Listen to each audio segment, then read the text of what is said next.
Director at the Institute of Economic Affairs. So I'll give it to him to introduce himself and talk about this topic. Thank you very much, Kingsley. Well, as you said, my name is Steve Davies. I'm the Education Director at the Institute of Economic Affairs in Whitehall in London.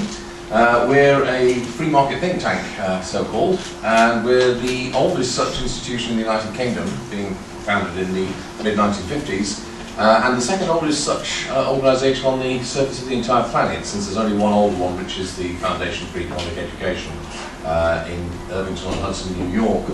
Now, what I'm going to talk to you about today is, as the title here says, the situation of the UK's public finances right now. And being a historian, because that's what I am in fact by training, rather than an economist strictly speaking, I'm going to try and put this into historical perspective. And I hate to be the bearer of bad tidings, but I'm afraid the historical perspective means that the present situation is in some ways worse than you might imagine, even though initially it will seem that it's not too bad. When you actually get the full historical perspective, things look rather grim. Here's the actual current situation. The official figures, and this is actually out of date, these figures are about 6 months old, is that the total accumulated national debt is £900 billion sterling, which amounts to about 60% of GDP. Now, one of the important things to realise, of course, which I'm afraid most of our politicians do not realise, is the difference between the deficit and the debt. Maybe I should assume that you all know this, but it's still worth repeating. The debt, which is that figure that's quoted there, is the total accumulated amount that governments have borrowed over the last 300 years, basically. The deficit is the difference between what the government spends every year and what it gets in revenue. So it's the amount it has to borrow each year. To put it another way, the deficit is the amount that the government is adding to the debt each year. The current government's target is to eliminate the deficit over the course of this Parliament.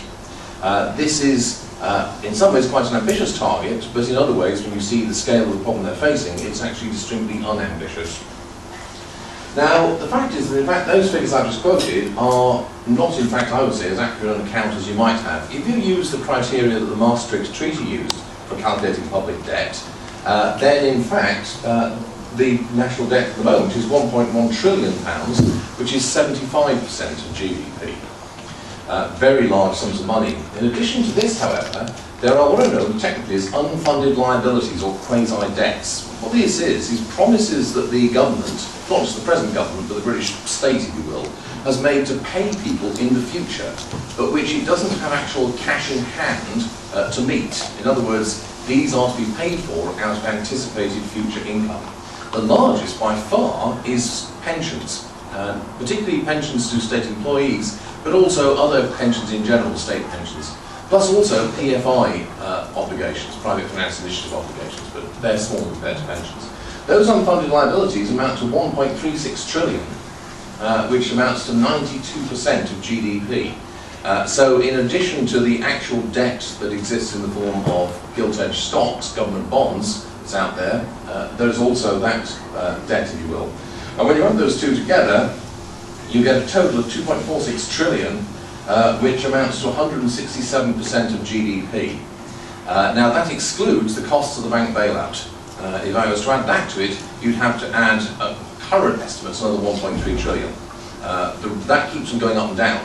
And it's not really fair to put it in, because this is not actually money that's been spent. The bank bailout does not really come into discussions about the national debt, because most of it is not actually money that has actually been passed over. It's just that the government has put us as taxpayers on the hook for a large amount of bank debt. Now, whether or not those bills ever fall due depends on whether or not the banks recover and whether or not the debts that we've underwritten in that respect turn out to be bad or not. And at the moment, that's a completely open book. We have no idea. So it's best to put them to one side and not really take them into account. In addition to the government's debt, there's also a very large amount of private debt, debt owed by corporations and private individuals. This amounts in total to 97% of GDP. So right now, private individuals in Britain in total owe more than the government does. Now, the largest single item in that is mortgage debt, which amounts to £1.2 trillion at the moment. There's also significant amounts of other kinds of debt as well on top of that, both corporate debt in the form of bonds and liabilities that one and things like unsecured debt, credit card debt, and that kind of thing.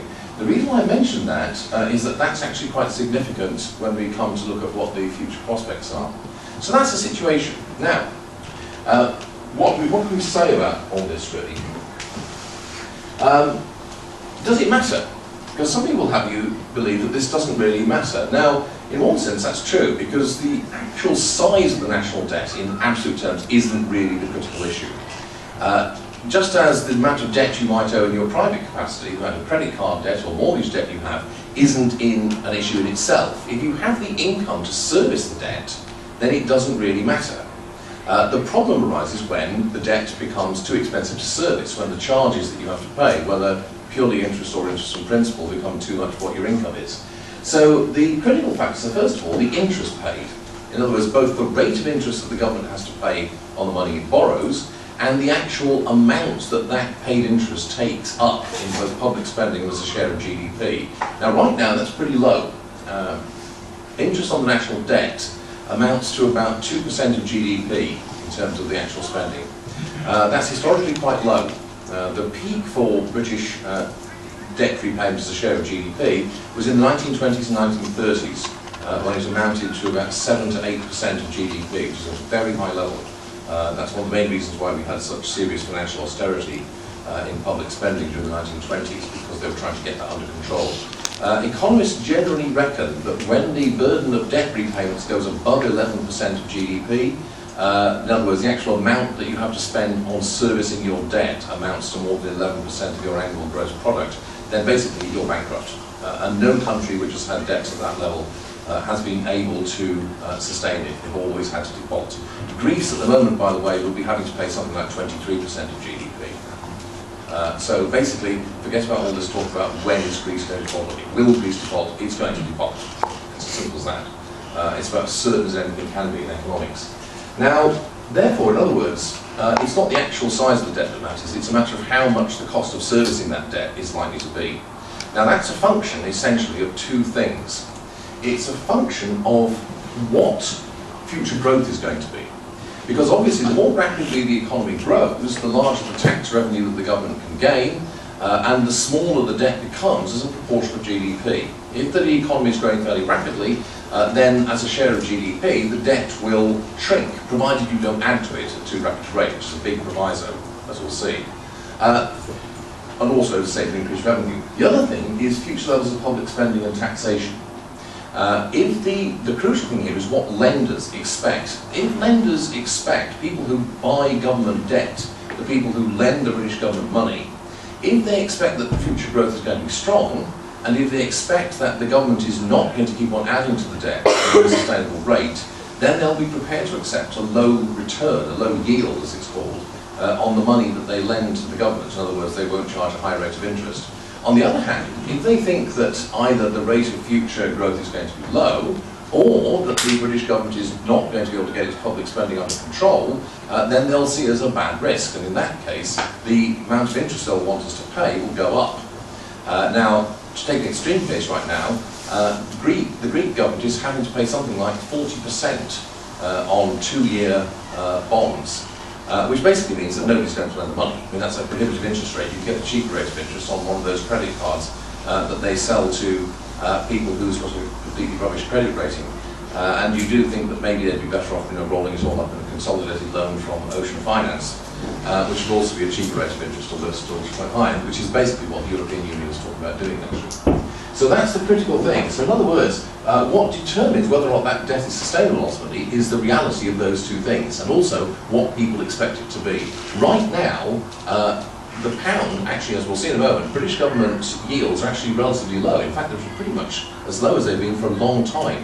Now, that's partly a function of the lenders, people who buy government debt, having confidence in those two things. It's also partly because they're absolutely terrified about buying other countries' national debt. Because there is a serious fear that there will be sovereign defaults in the Eurozone in particular. And so the yield on, say, Spanish and Italian debt has hit as high as 7% in the last few months. It's currently about 5.5%, something of that sort, which is still unsustainably high given the amount of debt that those countries have to roll over, particularly Italy. Unfortunately, when you look at the history, you begin to realise that the situation we're in is actually rather grim in both of those respects. And it's only really the fact that there's such a crisis going on in the Eurozone has prevented the foreign exchange markets from catching, or rather the bond markets, I should say, from catching onto this. So, okay, this is the first thing to realise. The level of debt we've got now is not unprecedented. Yep. Just a quick question before you go on, because in the previous slide you presented the fact that private individuals have 97% debt to GDP. So if private individuals in reality can't live without debt, why do you expect government to live? No, they don't. You don't. Governments effectively always have large amounts of debt. There are examples of governments that have paid off their debt. The Australian government paid off their entire national debt about 5 years ago. They've got one again now because they have to borrow something in the current recession. But governments typically find it useful to have debt. The question is, what are they doing it for? There are two things that governments can use national debt for, which are actually quite useful. One is to regulate the money supply. That's what quantitative easing is, by the way. Quantitative easing is basically using the national debt to increase the supply of cash in the economy. What the Bank of England does is to buy up national debt, state debt from the banks with cash, which is basically created out of thin air. And so the banks, instead of having bonds in their vaults, now have cash. In theory, so they're going to lend it out at multiple rates. So there's supposed to be a multiplier effect. The other thing that you can use national debt for is to finance long-term investment. The thing here is that governments can borrow money much more cheaply than anybody else because they're the most secure borrowers. And so if you want to finance things like infrastructure, it actually makes sense to finance it through some mechanism like this in many ways, because it's the cheapest way of financing long-term investment. The trouble is that, in fact, what a lot of the current British government borrowing for is not investment, it's funding current consumption. The same is true for the private debt, by the way. Private debt is all very well and good, but I think the levels of private debt in many economies, particularly Great Britain and the United States, are very excessive. We have far too much private debt. And again, it's because private debt to fund, say, buying an asset, which might have an income stream attached to it, is all well and good. Using debt to fund current consumption, to pay for things like holidays and so on, is not a good idea in the long run. That's a way, not unless you expect your incomes to increase in the future. And that's an expectation which, in fact, is almost certainly not true for many people. So, both debts at the moment are probably too high given what we've been using it for. So anyway, though, one of the things is that the level of debt we have now actually is not unprecedented. And in fact, by some historical standards, it's not even that high. So look at these figures. In 1715, the national debt amounted to 60% of GDP at the time. The national debt was invented, by the way, in the 1690s. By the then government to fund a war with France. That's when the Bank of England was set up to lend money to the government. So we've had a national debt ever since 1695, basically. So by 1715, it had reached 60% of GDP. By 1815, national debt amounted to 237% of GDP. That's significantly higher even than what Japan owes as a percentage of its GDP right now. That's a really eye-wateringly high level. In 1919, it was 135% of GDP, and in 1937, it was 238. Sorry, that should be 1947. Mistake there. So it's 1947. It was 238% of GDP. That's the all-time record high, by the way. But you'll notice there are also other periods when it's been considerably lower than it is now. In 1914, it was 25%. And in 1992, 25%. Just go on for a moment. This is the sort of history of national debt from 1692 to today. And if you look at this graph, you'll notice a couple of things. Basically, throughout the 18th century, it's just this up and down pattern. There's a very clear explanation for that up and down pattern. The ups are wars, basically. This is the American War of Independence. That's the Napoleonic Wars. That is the 7 Years' War. That is the War of the Austrian Succession. That's the War of the Spanish Succession. So each of those is one of those occasions when Britain and France had yet another big sort of like fight to decide which one was going to be top nation in Europe and by extension the rest of the planet. And so as you'll see, in each case there's a big spike in debt during the war, and then the debt is paid off. Now, you can't really see this on this scale, but if you were to zoom in on that, what you'll see is that the upslope is steeper than the downslope. In other words, the rate at which debt is run up to fight these wars is typically much more rapid than the rate at which it's run down afterwards. Now you'll notice in the 19th century, the long-term trend is for national debt to be reduced as a share of GDP. That's because in the 19th century, governments of both parties, but particularly liberal governments, made it one of their top priorities to reduce the national debt, and they steadily paid it down. and basically eliminated a large part of it. That little spike there is the Crimean War. That little spike you can see in the middle of it. But the general long-term trend, as you can see, is down. You barely notice the Boer War, which is there. And so the low point is 1914, which is there. And then that, of course, is the First World War. This is the Second World War. Then you'll see since after World War II, the debt is again reduced significantly. So it reaches that low point of 25% in 1952. And then you'll see that it's going up very rapidly here. If it continues at its present rate, it will reach that level in about 4 to 5 years. Yes? How did we manage to get it down in the Great Depression? Because actually during the Great Depression, well, if you look at there, there's a slight, that's World War I. That little peak there is the start of the Great Depression. But what you need to realise is that actually the Great Depression in Britain ends in 1931. Between 1931 and 1939, the British economy actually has its fastest rate of growth in modern history. Between 1932 actually, 1932 and 1939, the British economy is growing at an average rate of about 4.8%, which is significantly above the long-term trend rate. The long-term trend rate for the British economic growth is about 2%, 2.5%. So the British economy actually recovered very rapidly. The problem was that the growth was concentrated in the Midlands and the South East, and particularly what we now call the M4 corridor between London and Bristol. And it didn't affect the so-called depressed areas, Clydeside, South Wales, the North East and so on, where you had depressed staple industries. So you got very rapid growth, but it didn't do anything for unemployment in those particular regions. So that's what happened. And the British government, again, made quite an effort. The actual low point there, that dip, is 1940. So even after the start of World War I, with the phony war going on, there was still debt repayment happening. So that's the actual thing. If you look at this one, hang on, the wrong one.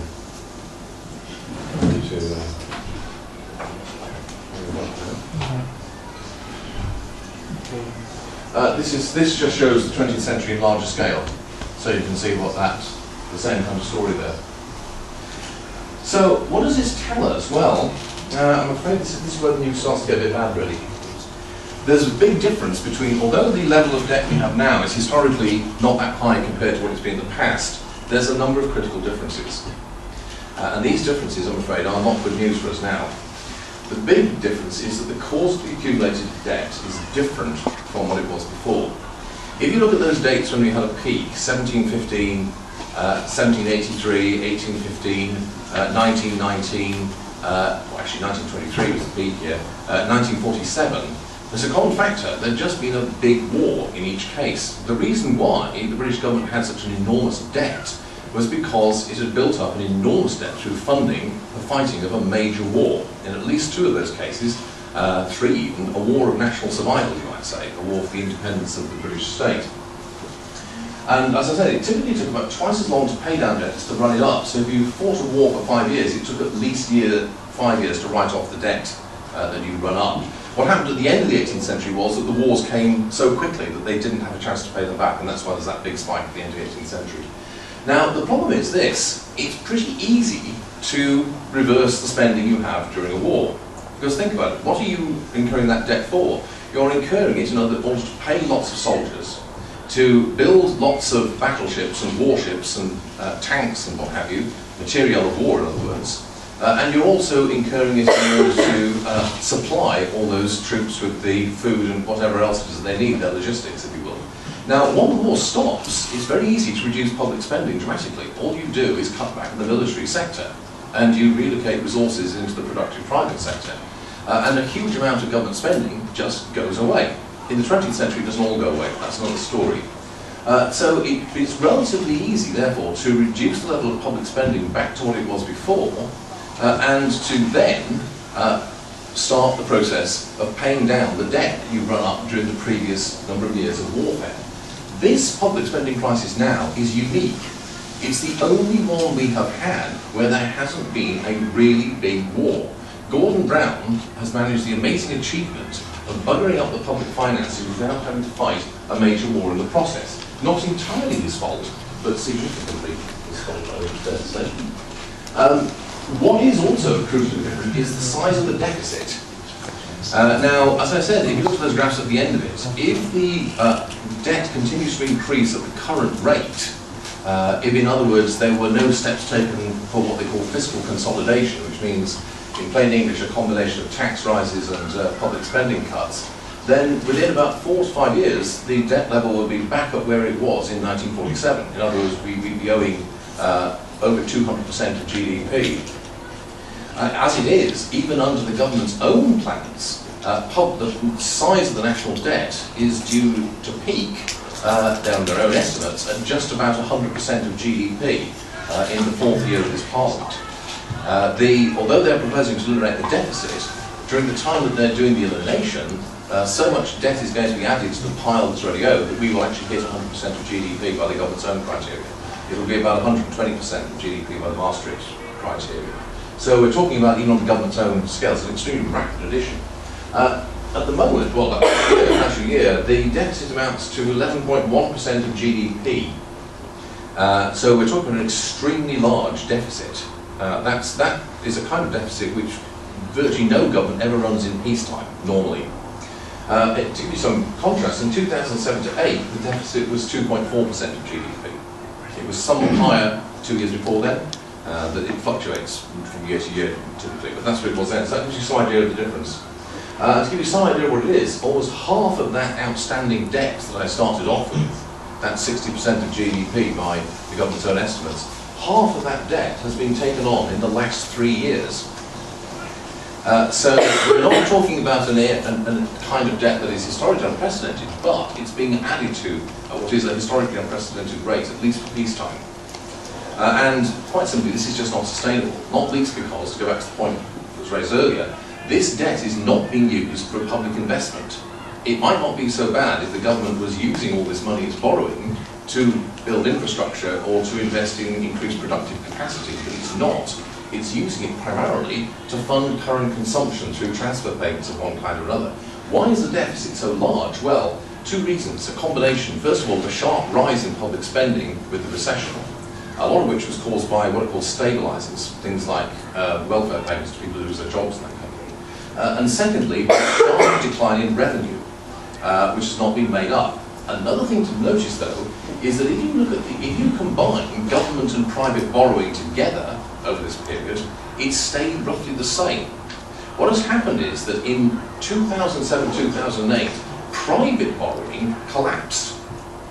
People stopped maxing out their credit cards, they stopped taking out large mortgages, they stopped taking out those consolidated loans from ocean finance. The government, in a way, has stepped in and filled that gap by boosting its own borrowing enormously. Now, what that tells us is the degree to which the British economy at the moment is dependent upon debt-financed consumption, whether private or public.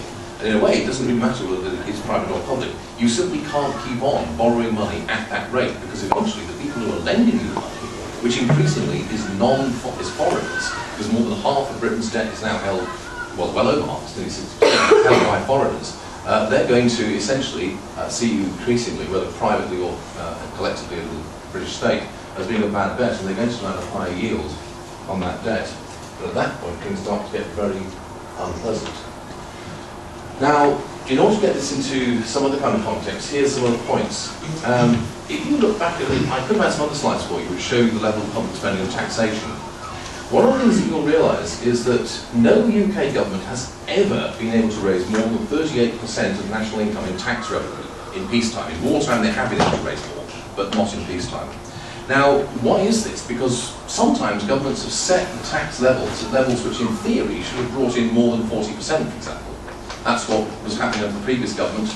It's what's happening right now under the current government. According to the Treasury's own models, the current level of taxation should be bringing in about 42% of national income, in revenue.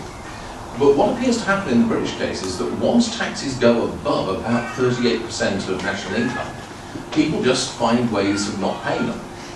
They either evade the tax, or they change the way they behave in ways that reduce their tax liability. They maybe don't work as much, they maybe don't undertake paid work they otherwise would have taken on, or they, for example, do home improvements themselves rather than paying somebody else to do it. So although they still pay VAT to B&Q, they're not paying tax cash to somebody who then pays, at least we hope anyway, income tax on it. The point is, it appears that 38% is about the maximum amount of national income that the British public are prepared to pay in tax. And once you try to set the tax rate above that, it isn't going to work. You're not going to get more than 38% of the national income in revenue. This is not just true for Britain, by the way. All countries appear to have a threshold like that. Where it is varies from one country to another. In Sweden, for example, it appears that the threshold is about 50% of national income. In Norway, about the same. In the United States, a bit less than the British case, about 32 to 33% of national income. But it appears that in every society there's a kind of level at which collectively the population is just not prepared to pay more tax. And so you do try collecting more than that. Unless it's in the emergency conditions of a war, you're not going, when people are much more willing to pay tax for obvious reasons, you're just not going to get it. Now what that means is that the maximum realistic level of public spending is 40% of GDP.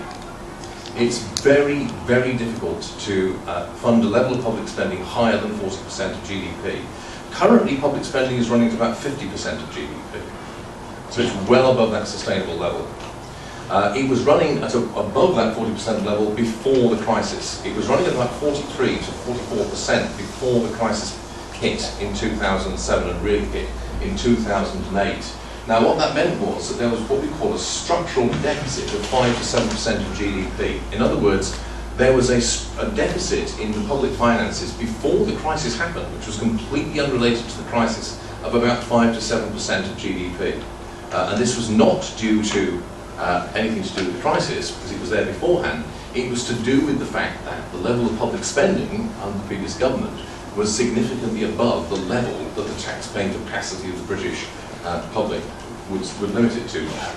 The current government, by the way, the government plans aim to get public spending down to 40% of GDP by the end of this Parliament. So that's what George Osborne wants to do. He wants to reduce public spending to that level, which, as I say, is the maximum possible level. But the trouble is, really, and this is the other big kicker, that the previous level of spending and the government's own plans are based on unrealistic growth projections. I think that both the government and the opposition are excessively optimistic about future growth. They both think that if we can only do the right thing over the next few years, we'll go back to the kind of rates of economic growth and boom that we had in the previous decade.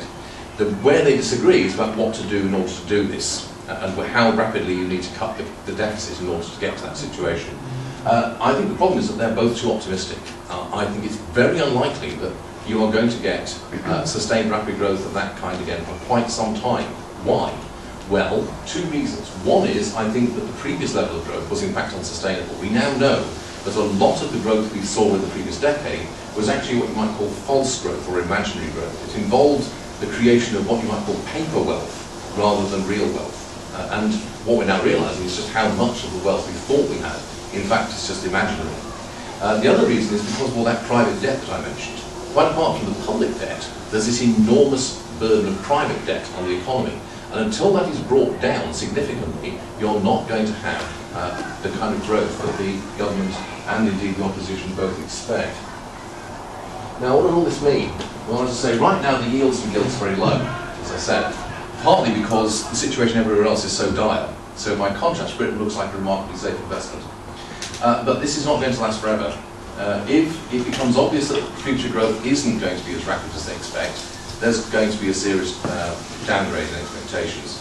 This is what has happened, by the way, with the Eurozone and much of the rest of the world economy. What happened up until about spring of this year, worldwide investors and lenders thought that the world economy was going to get back to really rapid annual growth rates. It's become obvious to them now that this is not the case. That basically, just as in Britain, worldwide, there's a huge overhang of debt and malinvestment that has to be liquidated before we can reasonably expect the world economy to return to the kind of growth rates it was experiencing between 2000 and 2007. So that applies both on a global scale and to the UK.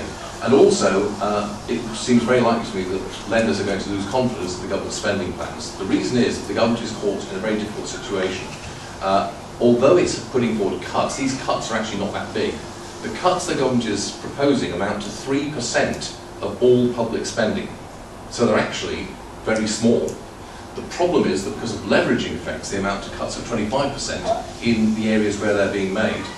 I can expand on that if you like. But what does this mean? That the bulk of the reduction of deficit is taken for by pretty optimistic and heroic assumptions about growth. Now the problem is this. As I said a while ago, the accumulated debt we have has not been run up by fighting a war. It's been run up essentially through social spending programs and other things of that sort. which are still continuing.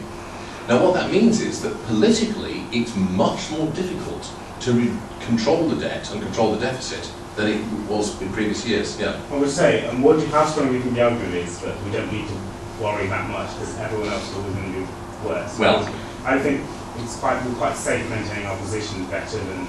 It depends, yes, indeed. And that's, can I come to that quickly? Okay. I'll address that when I just finish. I'm just winding up actually. So basically, my conclusion is it's going to be much more painful to reduce. Now, what that means is, and this is my thing I'm going to leave with you, is that we need to have a significant reduction in the size of government. Now, that is going to require some pretty tough decisions collectively as a nation. I don't like the language of cuts, by the way.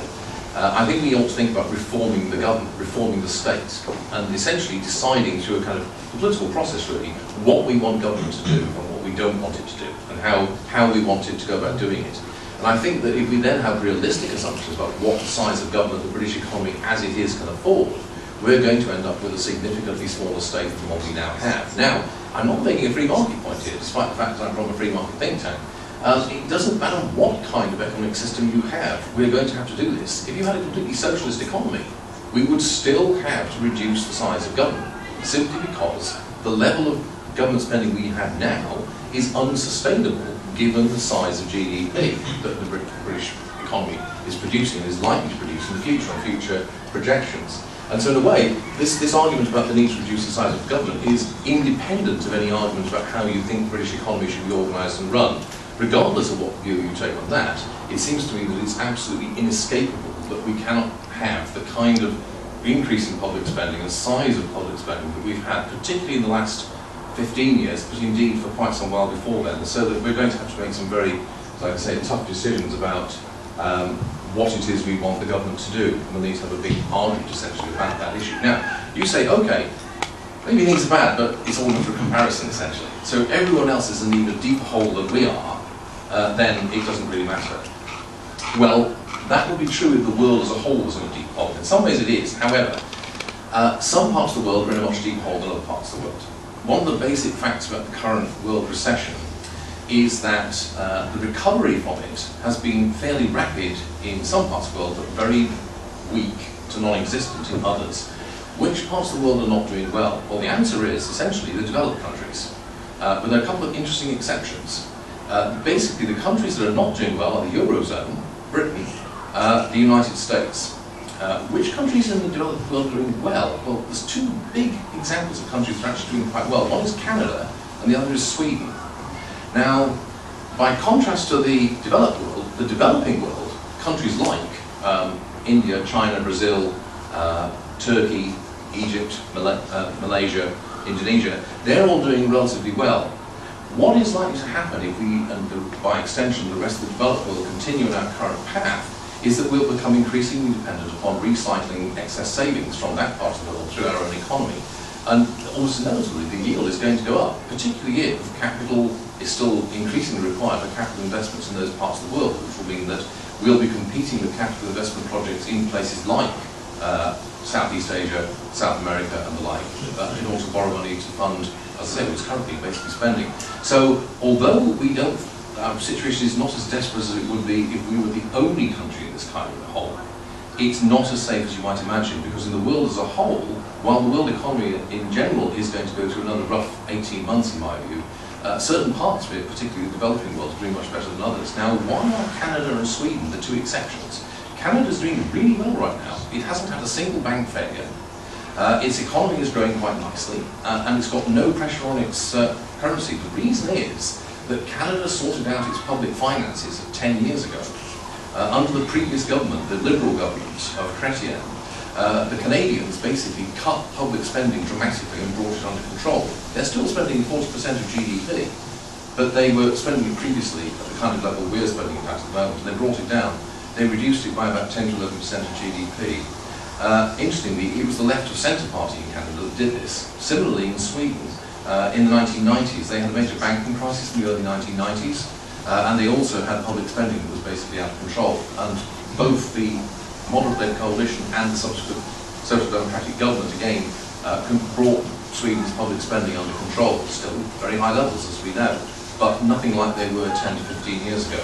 So those are two countries, if you like, that have already done the hard work. Now, the problem is they were able to do that in the context of a growing world economy, which made it much easier for them. We are going to have to do this in the context of a world economy that's going to have depressed growth rates for the next 3 to 4 years. What maximum? Maybe 18 to 2 years minimum, which makes it much, much more difficult. But it's one of these things where the longer you put off the task of sorting out public finances, the more difficult it is going to be, because the more painful the reductions in public spending are going to, and rises in taxes that will have to take place will have to be. And if you just hang on waiting for more rapid growth, thinking, okay, we'll wait till the more rapid growth comes, and then we'll make the cuts and reductions, which is essentially Ed Ball's program, that would make sense if you thought that there was a realistic prospect that there would be such rapid growth in the future. But for various reasons to do with, essentially, I think, the overhang of malinvestment in private debt in the British economy, it's not likely that we will have the rate of growth that's needed to do that. Because in order to do that, you need the British economy to grow at about 2.5% to 3% per annum. And I don't think that's a realistic expectation of that. So, any other questions there? But then you think it's more important with growth or public finances? Both. You can't deal, that's a false hypothesis. You can't deal with both. You can't just deal with one. You obviously need to do both. So as well as bringing the public finances under control, you need to have a strategy to promote growth. Now what should that kind of thing be? Well, smart public spending maybe, which means public spending on things which will increase the productive capacity of the economy. But more importantly, it means removing obstacles to growth. The most important one in the British economy, in my view, is the planning laws. The government is making very feeble attempts at reforming the planning laws. But they're only going to put us back basically to the situation we were in the 1980s. The planning system we have in this country is essentially an enormous subsidy to the better off. And what it does is it means we have a huge shortage of housing, which has all kinds of knock-on macroeconomic effects and social effects. We also have a severe shortage of both office space and retail space. It buggers up two of our most important productive sectors. That would be one of the most important things the government could do. It can also do a number of other things, all of which, like making it easier to form businesses, making it easier to hire people, all of which would improve investment prospects and make investment here more profitable. Now, I know the argument is that if you cut back the public spending, you are going to reduce aggregate demand and you're going to reduce growth. My own view is that that actually will not be true to the extent that by cutting back the public spending, you release resources into the private sector. However, that's why I would emphasise not only cutting public spending, but also reducing taxation. Certain kinds of tax should definitely be, I would definitely, if I was the Chancellor, for example, I would definitely not be introducing the VAT increase that he's proposing right now. And another thing which should seriously be looked at is giving a holiday or even abolishing the employer's national insurance contribution, which is basically a tax on jobs. And which, if you tax people to employ people, then by definition, it's elementary economics, they're going to employ fewer people. So that's a major step that should be taken, in my view. So you can't say you need to do both at the same time. Yeah. So where do transfer payments lie in this? Because if you say that... That's a good question, and it's a difficult one. This is a very difficult question. If you, I said earlier that the government is only making cuts of 3.8%, or 3% even by some measures. So how are they so big? Well, okay, it's a cut of 3% in public spending in total. However, about 6 to 7% of public spending is interest on the national debt, which is going to go up in the course of this parliament because of the increase in debt. Now, obviously, you have to pay that, so you can't cut that. So it's actually a 3% cut of 93% of public spending. Then, the government has decided to ring-fence the health budget and the overseas aid budget, so they're not going to have to face a cut. So you're making a 3% cut on what is left over after those two budgets are taken out. And the health budget, actually, the overseas aid is very small, but the health budget is one of the biggest parts of the government's budget. It's the biggest single item of expenditure, in fact. So that's huge. That means that the cut is now 3% of a much reduced chunk of public spending. Now then, what's left? Well, governments spend money on two things, essentially. One is where they actually buy products or provide services and employ people to do that. The other is where they basically take money from one person and give it to somebody else, transfer payments. Now, the point is they're not proposing to cut the transfer payments in any way. That means that 3% has to be borne entirely by the non-ring-fenced service departments. Defence, education, all the other things the government does, transport, things of that sort. So the cuts in those departments, when you actually work out how it works out, they come to about 25% in many cases. It's only by having a 25% cut in those services that you can actually reduce public spending overall by 3%. Now, what does that mean? Well, I'm afraid it means logically, you have to be pretty blunt, we have no option in the future but to reduce transfer payments. It's got to be done. That's the only way you're going to get public spending under some kind of control, I'm afraid. Yes. What do you think about the ring-fencing of that health budget? I think that's insane, quite frankly. I mean, I understand why it was done. It was done for political reasons. But I think economically it makes no sense at all. It's by far the largest budget item, and it's considering that given the huge amount of spending that the previous government put into the National Health Service, there's actually been a decline in health service productivity by most measures. The scope for reductions is actually quite large, and because they've ring-fenced it, that means the cuts elsewhere are going to have to be, very often in some cases, almost twice what they would otherwise have been in order to receive the same overall result. But as I said, I don't actually approve of the idea of cuts. I think that what we ought to be thinking about is something much more radical. We should be thinking about reforming the nature of the state. And we should basically say that there are some things the state should just not be doing at all. It should just get out of those areas and maybe spend more on other areas. We need to work out, okay, here's the largest state we can afford. We could then have a second argument about whether we want it to be even smaller than that. But we can say, here's the largest kind of state sector we can afford. What can we get with that amount of resources? And it's become quite obvious, I think, that we can't sustain all the things that the government currently does. I mean, I think our defence spending is too high, for example. That's another area. It's significantly higher than most European countries, and we've also got the wrong kind of defence spending. So there are lots of areas you could argue about. I mean, when I say we've got the wrong kind of defence spending, we've got defence spending that buys lots of fancy toys for outdoors and so on, like aircraft, carriers like aircraft. Yeah. Do you think the political structure of the UK allows for such a reasonable and reasoned approach? Good question. This is different. I know. This is very difficult. But I think the problem is partly a failure. It's a question of whether it's a failure of the institutions, or the public culture, or the political class. I tend to think it's a failure of the last two. The politicians, the political class, have simply not confronted the hole we're in, basically. And they have not been honest with the public. Politicians of both parties have not gone out and said to the public, look, this is the situation we're in. Here's the kind of choices we need to make. This is what I think we should do. And the opponents presumably would say, I agree with the situation, but I disagree with what my opponent says. We should be doing this. We could have a reasonable debate. Nobody's doing that. The political class has shown a major failure of leadership, I think.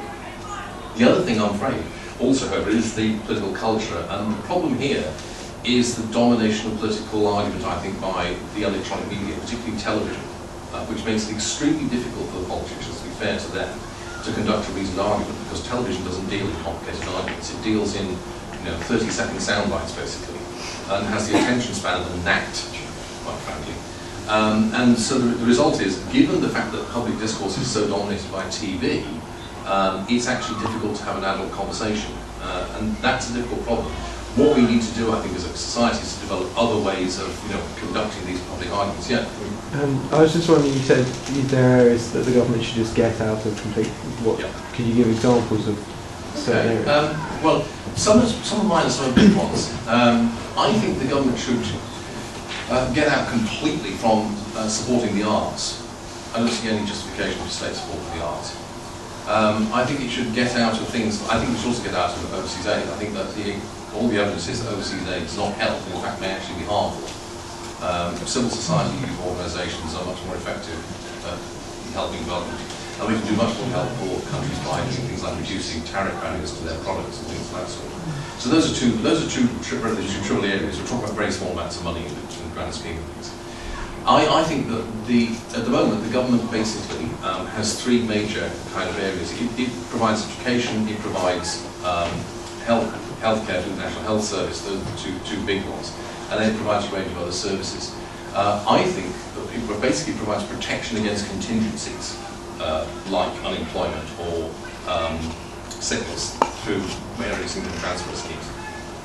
I think that realistically, regardless of what kind of economy you want, the British government has to stop doing one of those three major things. And you can have an argument about what would be the best thing to withdraw on.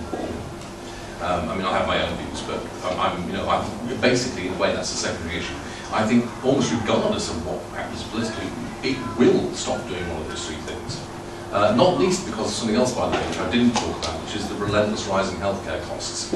NHS costs go up by about 4 to 5% per annum, and the British economy is only growing at about 2 to 3% per year, which historically is what it has done.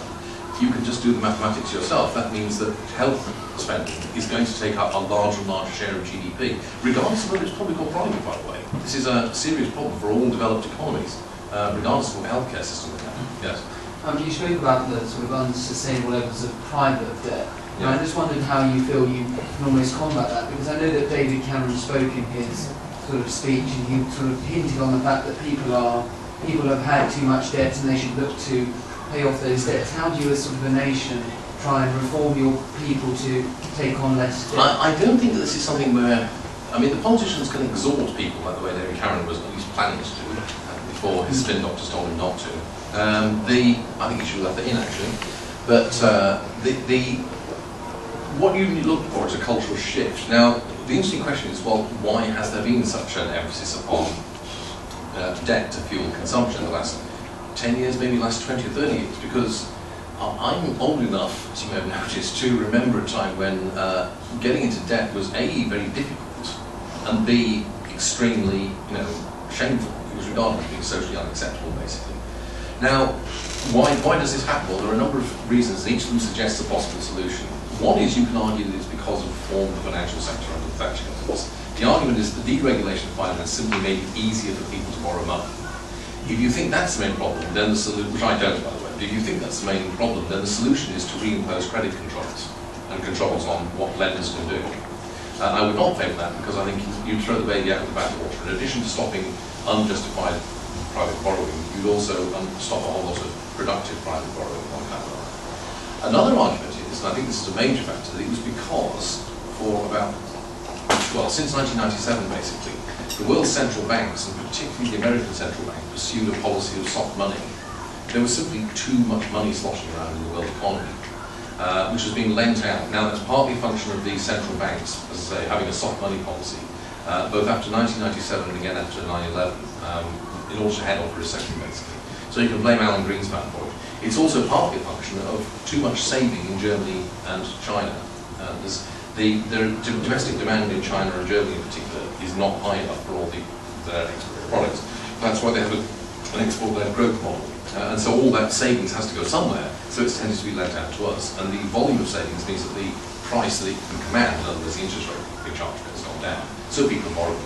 If that's the case, then the solution is twofold. One is to not have the soft money policies of the Federal Reserve, so no quantitative easing, for example.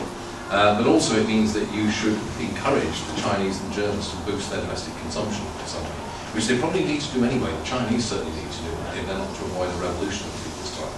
So it would actually be sensible policy on their own point of view. The third argument might be that what's led to this boom is essentially that incomes have stagnated.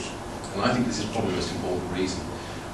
Real disposable incomes from large numbers of people have stagnated over the last 20 to 30 years in the UK and a number of other economies. And what has happened is that people have maintained private consumption by borrowing, making use of the deregulated financial system to convert illiquid assets, particularly houses, into cash, into liquid cash. Now, what is the solution there? Well, the solution there is to do things that will raise the productivity and hence the income of average workers, because that's clearly what the problem is. Now, that requires a whole lot of supply-side reforms. None of this is quick, by the way. That's part of the problem. We're talking, no matter what policy you adopt, of like a 10 years at least before you can get things under control or reasonably sorted out. But you saw that graph that I showed, then that historically is about the length of time it takes to sort out a major crisis of this kind 10, 15 years ago. Yep. From what you presented, couldn't you argue that the biggest problem is that not that we have a deficit or we have huge debt, is that the structure you described means that we can't reach a solution that's economically best rather than politically. Well, maybe. I mean, it may well be the case that what in fact what the economics is leading to and what the politics leads to are two different things. This is quite true, yes. It may well be that what we need to do is something which the political system is simply not going to be able to sustain. So does that mean that that's a rather grim prospect, I'm afraid. So does that mean that fiscal, so when we try to think of solutions, does that mean that we have to think in that sphere of what is reality, or do we have to think, what if there are political structures? You have to do both, really. This is where a job for a political entrepreneur. I'm afraid we have too many politicians now who only think about what will play in the current system, which the way politics is organised nowadays means what will look good on the Newsnight or Jeff Randall's show or something like that. What you need is politicians who know what the limits are, but also know where they can push the envelope in a way, and work out some kind of collective trade-offs that will enable them to achieve things that appear not to be politically possible. This has been done many times, of course. You could argue this is what Margaret Thatcher did, it's what Lloyd George was able to do in the years before 1914. Not an easy job, but who said life was easy? So I think that's what it is true in some sense, that we are seriously constrained. If the constraints are so tight that we can't address it, then we are really looking at a pretty grim future, I'm afraid. But on the other hand, I actually am more optimistic than that. I do think that when ultimately you can't avoid the hard choices you face, things will happen. But what we need is politicians who are prepared to play the necessary role, if you will. Yep. Check it back there.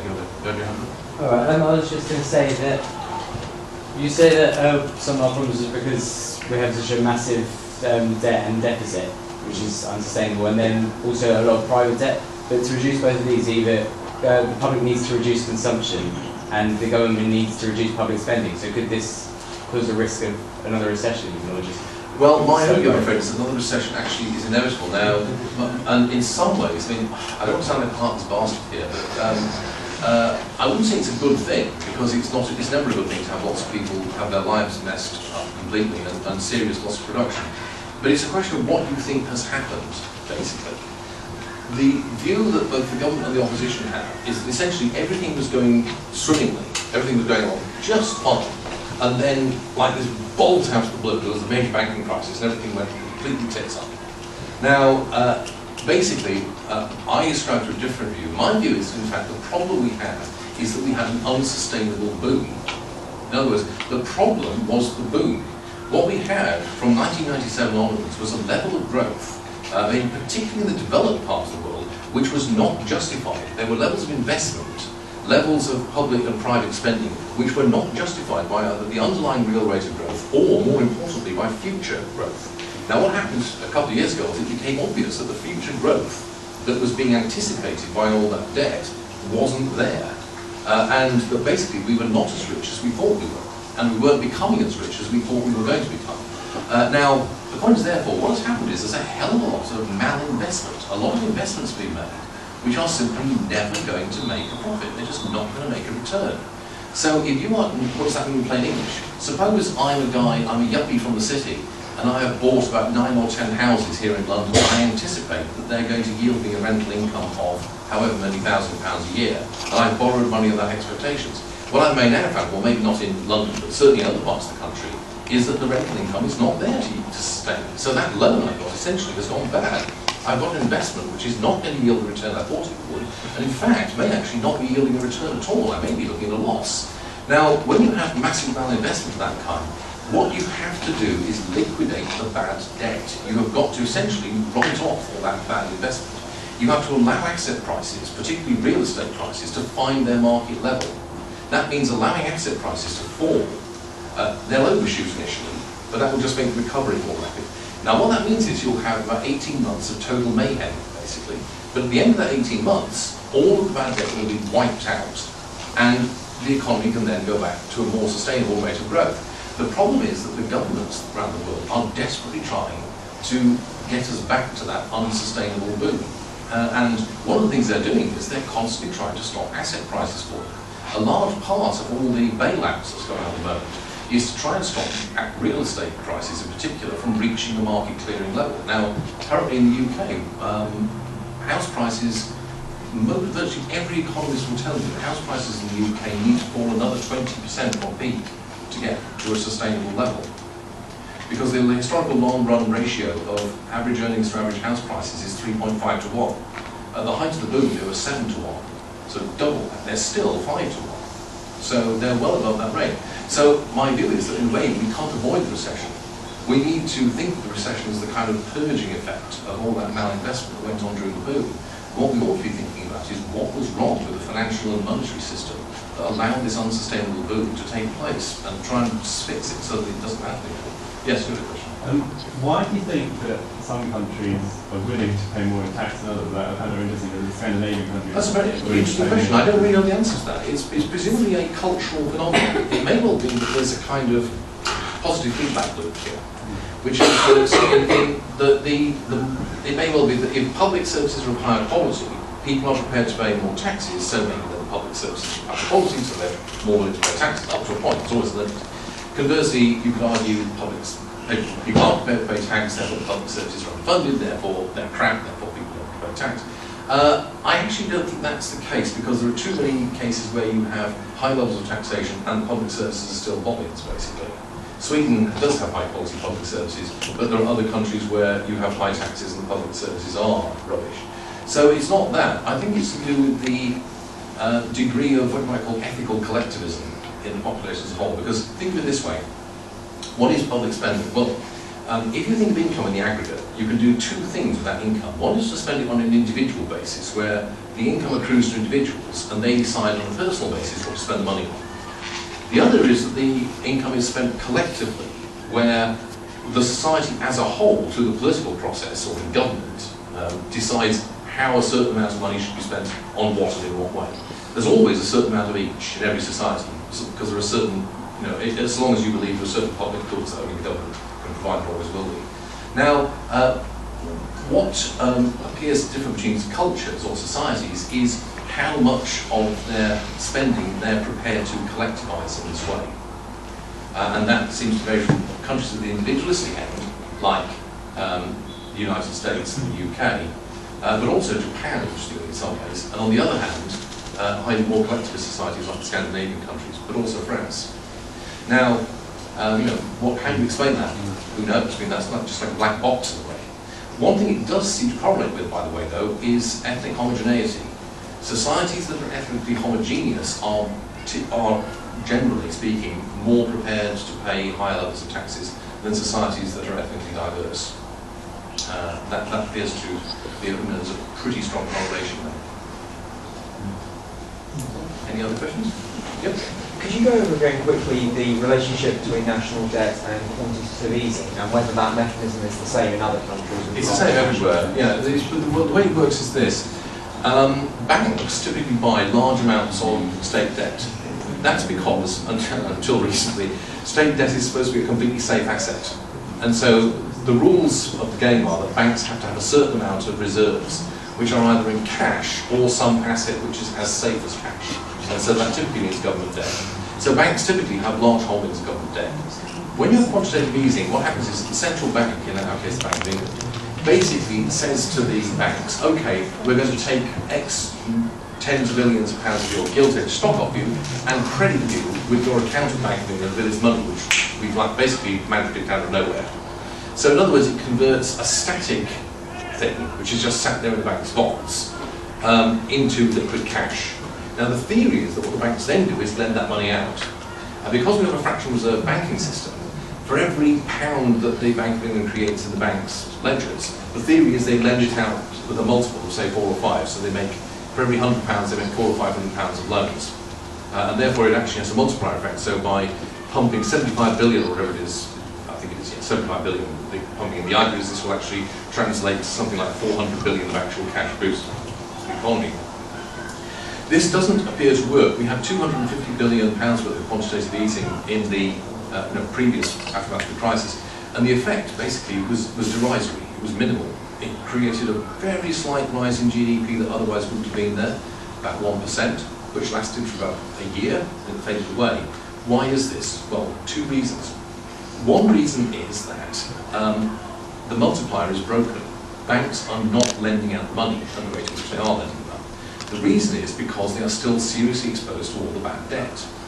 And they do not know how much debt they are exposed to, either directly because they're holding bad debt, or indirectly because they're holding credit default swaps with other institutions which may have bad debts.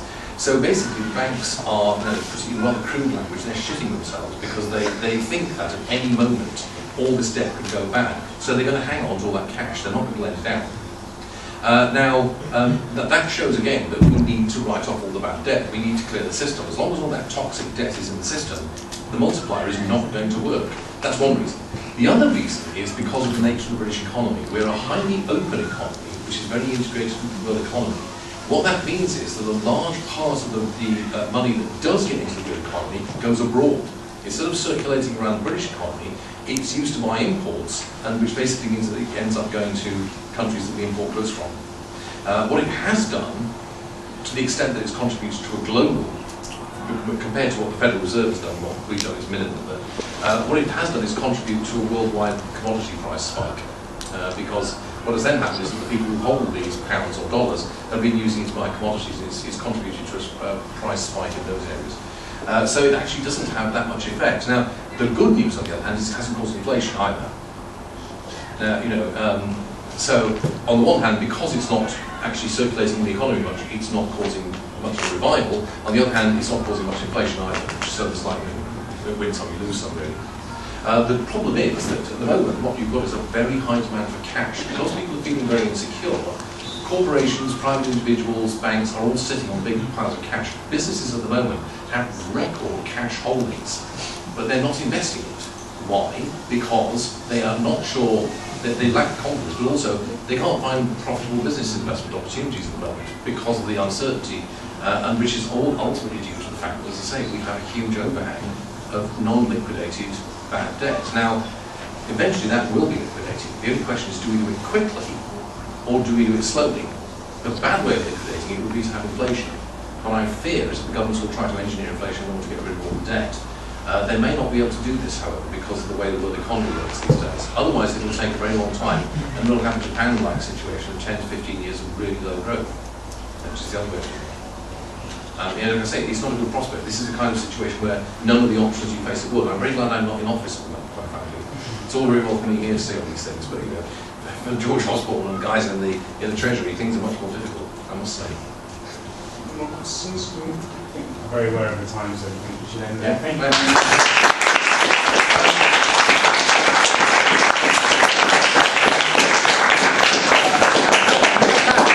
We have lots of events at the IEA, so if you're interested in coming to any of our events, you should look at our website, www.iea.org.uk,